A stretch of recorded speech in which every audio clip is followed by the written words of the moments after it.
Let's start with our top 5 security facts for the day, beginning with number 1. The Israeli security services are saying that they foiled an attempt by Iranian intelligence to set up a cell in the West Bank in order to promote terror missions against Israel by recruiting suicide bombers and recruiting Arab Israeli citizens for spying missions within Israel. 3 people have been arrested in connection with the cell that was allegedly operated by an Iranian agent operating from South Africa. Israeli Prime Minister Benjamin Netanyahu said that this is not the first time Iran is trying to harm the state of Israel, adding that they do only assist the different terror organizations operating against Israel, but also to try and organize their own terror activities against Israeli citizens. We will have more on this story later on in the show. U.S. President Donald Trump said his nuclear button is much bigger than Kim Jong-un's, responding to the North Korean leader's message that he has a nuclear button on his desk and is ready to use it. In a tweet, Trump said, "Will someone from Kim's depleted and food-starved regime please inform him that I too have a nuclear button, but it is a much bigger and more powerful one than his, and my button works." Trump has threatened to completely destroy North Korea if it threatens the United States. Meanwhile, the U.S. ambassador to the UN, Nikki Haley, warned of a possible new North Korean test and said the world should rally against the regime in Pyongyang. As we hear reports that North Korea might be preparing for another missile test.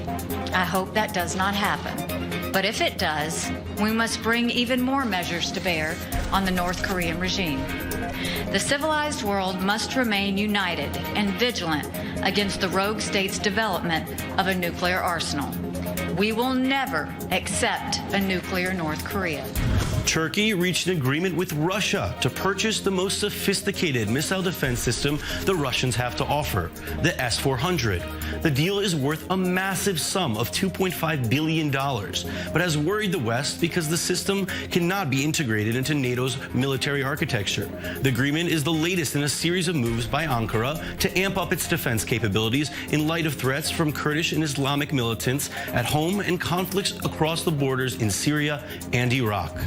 Israeli state-owned defense contractor Rafael said on Wednesday that India's Ministry of Defense has canceled a deal to buy Spike anti-tank guided missiles.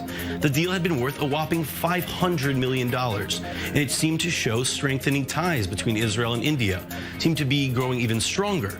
Just a couple weeks before the Israeli Prime Minister Benjamin Netanyahu embarks on his visit to the country.